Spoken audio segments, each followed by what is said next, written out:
E eu acho que um dos grandes trunfos daquela música foi o fato dela não ter vestido nenhuma camiseta, né? Ela simplesmente foi construída em torno de uma indignação.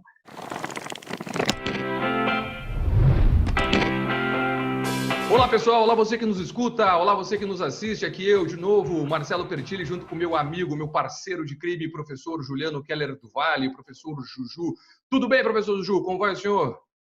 Tudo certo, não tão bem quanto você. Aliás, acho que nunca estivemos tão bem acompanhados aqui por duas pessoas ao mesmo tempo, né? É verdade. Cada uma com o seu brilho, diga-se de passagem. Vamos lá, hoje recebemos dois convidados muito importantes e muito especiais. E vou começar pela minha querida amiga, minha colega de mestrado, esteve comigo durante 17 menos, né? Falávamos mais ao telefone, mas dividimos algumas penúrias aí dos tempos de academia, minha querida amiga Ana Carolina Stein, a Carol, que para mim é a Carolzita. Tudo bem, Carol? Tudo bom, Marcelo? Muito bom estar aqui vendo o Juliano de novo, né? Quem eu encontrei o ano passado, conheci num ano show passado. Num show de rock, não foi, Carol? Num show de rock, né? Onde tocou nenhum de nós, né? Tocou nenhum de nós. E dá oi pro meu irmão também, né? Hoje vocês estão com praticamente a família completa aqui, né? Calma, porque está conosco também o Carlos Stein. Carlos, que é, primeiro, irmão da Carol, né? E o Carlos, irmão da Carol, mas também o guitarrista do Nenhum de Nós, professor Juju. Estamos em outro patamar, professor. Estamos diante de um rockstar, professor. Carlos Eduardo Filipão Stein. Vamos fazer ele mesmo, a legenda ele mesmo. Tudo bem, Carl? Tudo bem? Eu tô tocando na grande tecla prazer para ver se é de verdade, né? É de verdade. Toca na tela aí, professor. Toquei. É ele. Vou dizer uma coisa, Marcelo. Cada vez que tu aparece aí, eu fico de olho no cartaz atrás de ti. Eu imaginei. Mas que bom, bom. Na verdade, isto é uma homenagem a ti, Carlos. Isso é muito mais do que eu mereço. Carlos, eu não sei que tipo de instrumento e que marcas de instrumento tu usa, mas a camisa também foi escolhida pensando... Fender. Uso direto Fender. Adoro. Então acertamos em tudo, professor. Viu só, professor Juju? Que legal. É isso aí. Bom, vamos lá. Time. Vamos lá. Mas isso aí a gente deixa para depois. Para ser perfeito, né? Bom, enfim, pessoal, o nosso programa se estrutura a partir de um subtítulo. Na verdade, a gente começou tudo, Carol e Carlos, a partir da idealização de um subtítulo. O subtítulo era: o direito morreu? O rock não. Ou seja, percebo que aí tem uma afirmação: o rock não morreu. Mas e o direito? Enfim, então nós vamos começar primeiro por essa questão um pouco mais séria, por essa questão um pouco mais formal, e vamos perguntar a vocês dois, começando pela minha querida Carol. Carol, o direito morreu? Olha, meu querido professor Marcelo Pertilli, né? Depende do direito. Vou começar a resposta como uma pessoa da área jurídica de humanas. Vamos estabelecer o objeto de análise, né? Depende. A problemática, né? Aliás, Carol, acho que uma das primeiras coisas que a gente ensina aos acadêmicos é toda pergunta no direito, né, professor Juju? Depende. Depende. Na verdade, eu acho que tem um direito que eu entendo que talvez nem tenha chegado a nascer, né? E tem um direito que ele está mais vivo do que nunca, né? Então, acho que depende muito de como que a gente interpreta o direito e como que a gente enxerga o direito, né? A gente tem uma tendência de enxergar o direito como um regulador de relações sociais, né? E eu acho que esse direito como um regulador de relações sociais, ele está mais vivo do que nunca, né? Ele se estrutura em cima das instituições e ele segue caminhos, pelo menos dentro da nossa realidade aqui, temerários, principalmente no dia de hoje, né? A gente tem uma tendência de achar que tudo tem necessidade de regulação, tudo tem necessidade de ter uma legislação posta, e talvez a gente acabe sucumbindo e acabe sendo soterrado pelo direito existente nos dias de hoje. Mas aquele direito que é o direito que eu gosto, que é um direito de cunho mais filosófico, digamos assim, e é aquele direito que afirmaria um contexto de justiça, digamos assim, né, de um patamar de igualdade, de solidariedade. Esse direito, eu ouso dizer que ele teve uma vida muito curtinha, né? Uma vida muito curta, quando a sociedade ela se estrutura, né, através dos ideais iluministas lá da Revolução Francesa, quando o homem passa a ser reconhecido pelo Estado como um sujeito de direitos, mas dura muito pouco, né? E a gente passa a não reconhecer esse direito, né? Ao longo do tempo, a gente perde muito desse direito ao longo do tempo. Esse eu acho que morreu. E isso me deixa muito triste mesmo, porque é nesse direito que eu acredito. Carol, aí eu deixo... então, eu já ia até puxar o Juju nessa discussão, Juju, porque não sei se tu te recordas, nos últimos programas a gente tem conversado com várias pessoas e conversamos com o professor Kader Matra, que mais ou menos foi na mesma linha da Carol. Um direito de controle parece que está mais vivo do que nunca, mas um direito afeto a instrumentalizar garantias, as propostas iluministas parece que de fato têm deixado a desejar, né, professor Juju? Eu aí vou fazer uma provocação, que é um pouco a provocação que eu vou fazer para a Carol, também quero fazer para o Carlos, né? Cada um na sua área do conhecimento, né? O que de bom está sendo produzido, né, no Rio Grande do Sul, né, mais contemporâneo mesmo no direito, da tua área mesmo, para quem nos está ouvindo, quem nos vai ouvir, quem nos vai assistir, enfim. Eu acho que isso é muito importante pelo legado, né? O legado sempre atual, né, do Rio Grande do Sul no direito. Eu vou responder com base na minha área, mas eu vou começar respondendo, e como o Marcelo me conhece, eu sou bem crítica, né? Eu acho que a gente está com preguiça de pensar, Juliano. Eu acho que a gente tá tudo muito raso, tá tudo muito superficial, e para a gente trabalhar um pouco com esses contextos de justiça e direitos fundamentais e garantias, a gente precisa pensar, né? E a gente precisa se despir de coisas que a gente precisa se despir dos clientes do sistema, a gente precisa se despir das pessoalidades, e eu acho que isso dá trabalho, né?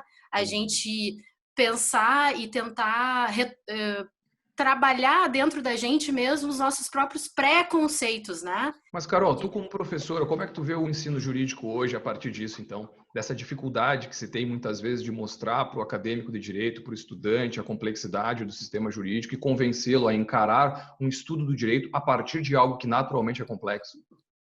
Eu acho que a gente tem que conquistar o aluno, Marcelo. E esse é um dos grandes trabalhos que a gente tem que fazer em sala de aula e muitas vezes a gente não tem como fazer, né?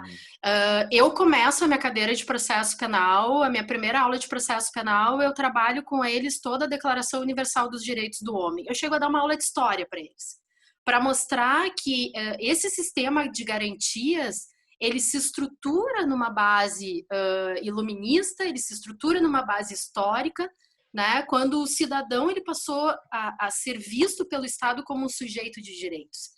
E aí eu conto toda uma história para eles e eu leio a Declaração Universal dos Direitos do Homem artigo por artigo para eles, e todo artigo que eu leio, eu pergunto: vocês abrem mão disso? Vocês estão prontos para abrir mão disso? Tá? Eu te confesso que eu tenho conseguido conquistar e captar algumas almas, eu tenho conseguido desmistificar algumas coisas para eles, principalmente dentro da área que a gente trabalha, que é a área criminal, né? Que é uma área hoje debatida em qualquer lugar. No almoço, né? de E não domingo, com a né? seriedade... Na mesa de bar, né? Exatamente, não com a seriedade que deveria ser, né? E só para complementar a pergunta do Juliano, eu acho que sim, o Rio Grande do Sul, a gente ainda, pelo menos dentro das ciências criminais, a gente tende a ter um viés muito crítico, capitaneado pelos nossos professores, né? Professor Auri, professor Nereu, que nos permitem essa crítica, né? Mas a gente sabe a surra que a gente toma toda vez que a gente tem que se manifestar criticamente pelo reforço de um sistema de garantias, né? Dentro do processo penal.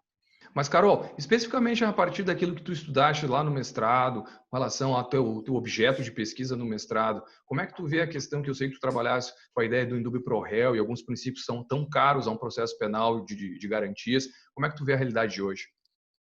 Bom, a minha dissertação de mestrado, a coluna vertebral dela era a presunção de inocência, né?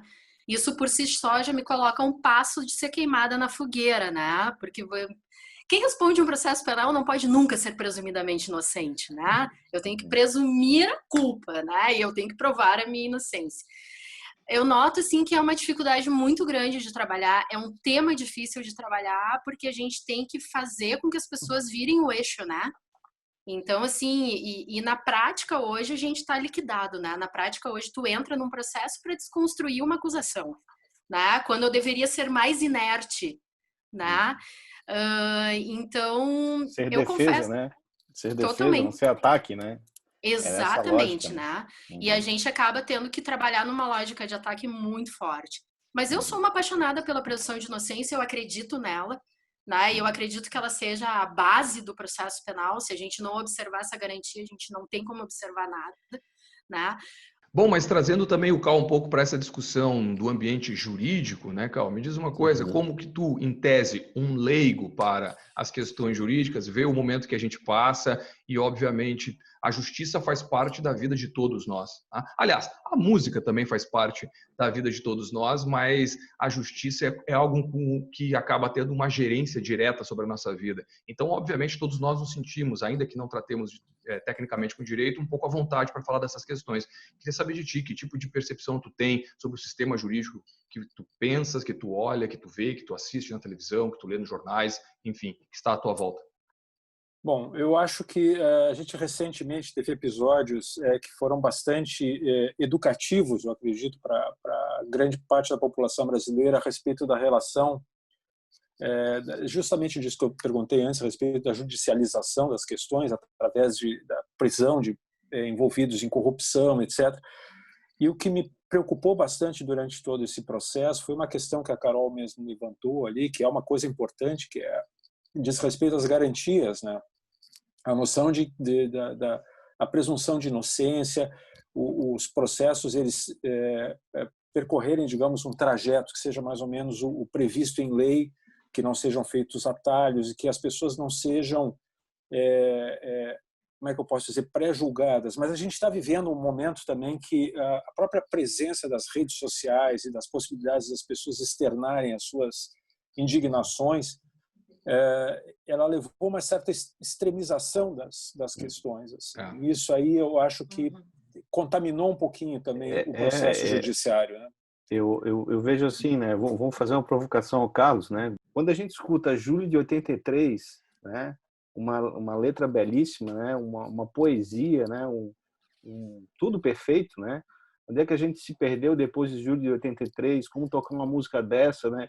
E não de alguma forma não fazer passar que aquela letra não faz de conta. Na verdade, foi uma verdade, né? Foi uma experiência. Eu acho de cada um de vocês da banda, enfim, uma letra belíssima. Então acho que o que tu poderia dizer disso, né? De uma sociedade doente, frustrada hoje, né? E uma letra daquela, né? E quando você toca enfim. Eu entendo, Juliano, e a gente fez a semana passada um bate-papo com a Carol e com o Tedi também, em que a gente comentou a respeito da música Camila, né? Que ela vem sendo reconhecida no seu sentido de ser um libelo, não exatamente um libelo. Ela foi construída em torno de uma indignação nossa no que diz respeito à violência contra a mulher. Era uma conhecida nossa que sofria esse tipo de violência, e a gente se perguntava assim, por que as mulheres até hoje se submetem. Ela era uma mulher bonita, inteligente, bem nascida, com todos os recursos para sair de uma relação tranquilamente. Ela não era dependente daquela relação a princípio. E foi mais ou menos o que nos influenciou. Mas o importante notar é que Camila, ela está longe de ser uma música assim naquele sentido de engajamento político, que hoje em dia, digamos, seria quase o esperado, né, para qualquer abordagem artística, né? E eu acho que um dos grandes trunfos daquela música foi o fato dela não ter vestido nenhuma camiseta, né? Ela simplesmente foi construída em torno de uma indignação, e foi com muita verdade que a gente colocou aquilo ali. Eu acho que quando tu fala de Julho, que ela trata de questões assim que elas estão um pouco acima desse universo comezinho da política e dessas questões ideológicas, que eu acho que no fundo são os grandes, talvez os grandes envenenadores hoje do nosso do universo das redes sociais, das quais eu me sinto cada vez mais instado a me afastar, porque enfim, não sei se é uma coisa de de personalidade, assim, mas é um lugar que realmente não me deixa muito feliz, assim. Normalmente eu entrava no começo nas redes sociais para me informar, para conhecer outras pessoas, para ler alguns assuntos interessantes, questões interessantes, e eu vejo hoje artistas falando exclusivamente sobre política, sobre raiva, sobre indignação, às vezes até justas, às vezes injustas. Eu vejo sites de notícia também com o mesmo viés, e eu confesso que eu fiquei um pouco perdido. Assim. Eu acho, sinceramente, que, como tu, Juju, eu ainda me resguardo dentro essas sensações, essas sinceridades que as músicas nos traziam, né, que trazem ainda. Ainda é um universo que eu procuro me resguardar, assim, até como um criador, né, de música. Eu procuro ficar com a cabeça um pouco mais fria em relação a essas coisas, um pouco mais afastado desse universo, assim. Mas eu entendo perfeitamente o teu estado de espírito. E dentro disso, acho que vale a pena a gente já fazer o link para a nossa segunda parte, professor Juju, porque o Carlos fala sobre justamente os momentos nos quais eles, né, do Nenhum, acabaram pensando essas letras e essas músicas, e talvez muito por isso o rock não tenha morrido. Eu não quero dar spoiler aqui acerca de respostas dos nossos convidados, mas a gente parte de uma afirmação. O rock não morreu. Então eu encaminho essa pergunta primeiro agora ao Carlos, depois eu também quero saber da Carol, logicamente. Carlos, então por que o rock não morreu? Bom, eu vinha pensando a respeito disso já desde que a Carol me avisou a respeito desse bate-papo, né, me convidou, vocês também. E normalmente o que as pessoas perguntam para a gente a pergunta completa seria: tu acha que o rock morreu? Isso acontece em várias entrevistas, em lugares onde a gente vai ter a disposição e o tempo para uma conversa de um pouco mais, um caráter um pouco mais filosófico a respeito do que a gente faz, não falando exclusivamente a respeito do novo trabalho. Então, normalmente assim, a gente fala assim: não, o rock não morreu, o rock ainda está aí, ainda está presente, coisa e tal. Mas dessa vez eu resolvi pensar um pouquinho mais a respeito da história e tecer algumas considerações a respeito, porque por que se afirmaria, por exemplo, que o rock não morreu? Ou talvez, né? Por que o rock não morreu, né, Carlos? Porque A o gente rock, reforça basicamente, ele é uma ideia, né? Ele, quando surgiu, ele era um estilo musical, isso é fato, né? Ele foi o estilo musical de uma geração que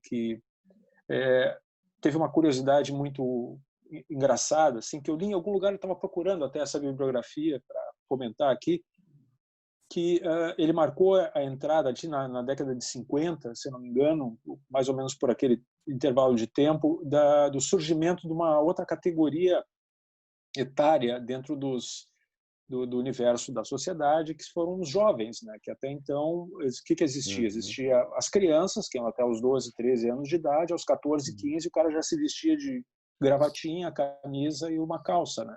E aí ele já era um pequeno adulto, era um jovem adulto. Então, todo aquele intervalo de tempo que existia entre a criança e o adulto, ele não existia. Foi uma coisa mais ou menos na década de 50 que começou a surgir, e surgiu através do lance dos existencialistas na França, e que acabou indo para os Estados Unidos também, pelos beatniks, né? Eles acabaram assumindo um pouco daquelas ideias que foram lançadas de Sartre, Simone de Beauvoir e tudo. E o que aconteceu? Surgiu uma outra categoria de pessoas que começaram a olhar com uma certa desconfiança aquelas pessoas de mais de 30 anos de idade, e que viram que elas eram de várias formas diferentes delas, que elas tinham uma indignação, que elas tinham um inconformismo, assim, que elas tinham descoberto formas de manifestar. E o rock foi a forma, né, musical dessa história toda, que ela começou a expressar um pouco esse diferencial, porque até então a gurizada, os jovens, eles curtiam Frank Sinatra, as meninas desmaiavam com Frank Sinatra cantando, com Bing Crosby, que bem ou mal era uma música maravilhosa, mas era mais ou menos muito parecida ou igual à música que os pais ou os avós deles ouviam, né? Então, quando o rock surge, ele cria um hiato assim entre o que é ser jovem e o que é ser adulto, né? Aí o Carlos, rock ele só surge. para que tu entendas também e deixar bem claro para quem nos escuta e nos assiste o porquê do direito ao rock é justamente no sentido do que tu trazes aqui. O rock como talvez, aliás, a gente afirma, o primeiro grande gênero musical que surge das crises das promessas não cumpridas do liberalismo, ou seja, um estilo musical, obviamente arte, cultura, no qual então os jovens se apegam para fazer contestação. É bem dentro disso que a gente idealizou o formato da conversa. Exatamente. E ele surge para expressar esse tipo de coisa. Mas existe algo dentro do rock assim que eu acho que garante a perenidade dele, que é a flexibilidade que ele tem, a capacidade que ele tem de se agregar a outros estilos, a outras linguagens. O rock pode incorporar música clássica, pode incorporar música reggae, pode incorporar blues, pode incorporar qualquer linguagem musical e ainda assim criar uma coisa nova, interessante, inteligente, assim. Eu acho que isso que garante a perenidade do rock no final. Assim. E sem falar que a força dele é um ambiente dentro da cultura musical próprio para potencial contestador, né, Carol? Por que o rock não morreu, Carol? Olha, eu não me aventuro a falar sobre o que eu não entendo, tá? Mas eu diria aqui que eu acho que o rock ele tá mais vivo do que nunca, porque enquanto Keith Richards e o Ozzy Osbourne existirem, o rock não morre, entendeu? Então, se É a você... prova da imortalidade do rock, né? É a prova que tu entende do que tu tá Exatamente falando. isso. Essa é a prova que tu entende que tá falando. Entende muito, pô. Então, como eu gosto de trabalhar com provas, essas são as minhas provas concretas de que o rock ele não vai morrer. Eu tenho certeza disso. Não, eu Mas acho mais eu não me legal sinto com desses autoridade para. esses caras que tu falou aí, o Keith Richards e o Ozzy Osbourne, eles têm uma coisa muito legal, assim, que eles são ainda a imagem desses contestadores, mas eles são caras muito bem-humorados, caras muito Sim, sim.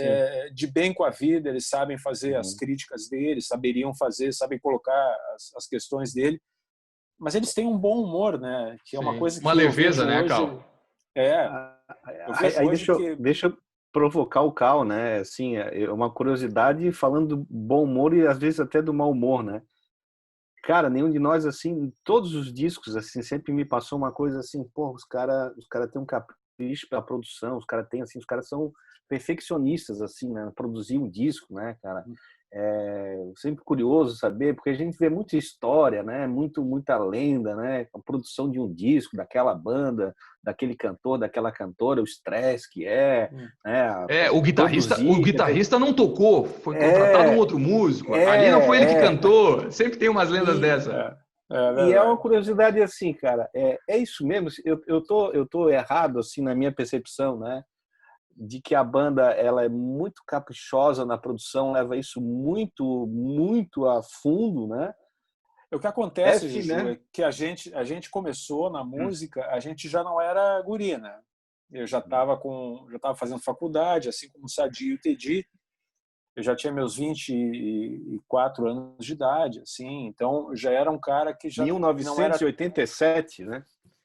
isso aí. Eu não era muito movido por esses típicos impulsos da juventude, né? Desses arroubos, né? Então, eu já era um cara, assim como todos nós, assim. Quando a gente entrou na música, a gente entrou a sério na história, assim. Não era para fazer de conta que a gente era músico, era para entrar para realmente ser aquilo ali uma coisa muito importante na nossa vida. Então, e dois deles, o Teddy e o Sadi, faziam engenharia, né? Eu fazia arquitetura, entende? São faculdades que têm que são para pessoas muito meticulosas, né? Assim, pessoas que Uhum, gostam de lidar com matemática, com números, com uhum, desenho, esse tipo de coisa. Então a gente naturalmente entrou por esse lado do capricho, de fazer as coisas de uma forma caprichada e uhum, também de não se deixar levar pelos arroubos da adolescência, né? A gente uhum, já era adulto na época, não, chega uma hora que não cabe, não fica nem bem, né? O cara fica dando uhum. esses ataques. É isso Mas aí. a gente, até por personalidade mesmo, a gente sempre foi muito cordato uns com os outros. Eu sempre costumo acreditar a nossa longevidade, a forma respeitosa como a gente se trata também. Show de bola. Legal, Nenhum de legal. nós, assim como o rock, continua mais vivo do que nunca, professor Juju. Professor, para que É nós isso aí. possamos encaminhar o nosso fim, parece que o senhor tem algumas dicas para nós hoje, professor. Bom, a dica hoje eu vou de nenhum de nós assim, né? Eu acho que Eu Menti é uma baita música assim, é uma coisa que faz pensar muito. É a banda que o cara gosta, né? E, bom, filme, acho que para não fugir muito do comum, né? Eu gosto muito desse filme, A Firma, porque A Firma, além de ser, né, baseado num romance, num livro do agora esqueci o termo em inglês, Grisham, né, famoso, best-seller, né? Nesse filme, assim, tem muito jazz, né? Tem umas sacadas, assim, que fogem um pouco do comum dos filmes baseados nos livros do Grisham, né? Nesse filme, A Firma, tirando Tom Cruise, que claro, ele faz uma interpretação muito boa do filme, mas o filme ele tem muito jazz, ele tem uns cortes assim muito interessantes. Então acho que é um filme de direito, né? Um thriller interessantíssimo e A Firma. Mas falando a verdade mesmo, o que mais me interessa falar é que Eu Menti é uma baita música também, assim, então, porra, cara, fora de série. Essas coisas, por isso que o Marcelo é um cara adorado, viu, Carlos e Carol, assim, porque ele consegue coisas assim inimagináveis. Quando ele falou, viu, professor? Assim, eu já lhe apresentei um rockstar, professor. O senhor me deve uma. É verdade. Quem é? Devo várias. Vou pagar uma cerveja para ele, mandar entregar na casa dele hoje. Isso, estou esperando, professor. Estou esperando. É o mínimo, Bom, é o mínimo. Eu quero encerrar o nosso papo, porque o nosso tempo já está quase estourado. Quero agradecer mais uma vez a presença aqui virtual da minha querida amiga Carol. Aliás, a presença virtual, mas que estamos esperando para o próximo verão, Carol, como sempre, já tradicional, em Terras de Floripa. Agradecer também o Carlos e dizer que, Carlos, as Terras de Floripa também estão abertas a ti, não só só os palcos, mas também as terras de Floripa e os mares de Floripa. Queria me despedir também do meu querido amigo Juju, meu coautor, meu parceiro para vários e vários assuntos, dizendo parceiro a todos... de crime perfeito. Parceiro de crime perfeito. Parceiro de crime perfeito. O que remete a uma outra banda gaúcha que também teria um pouco da história do Carlos aí, mas isso deixamos para outro momento. Carlos e Carol, Juju, muito obrigado pela presença virtual de vocês. A vocês que nos acompanham, fique atento aí nas nossas redes sociais, outras entrevistas, outros papos, outros institutos, outros discos e outras músicas. Um abraço, gente. Até a próxima. Tchau. Tchau.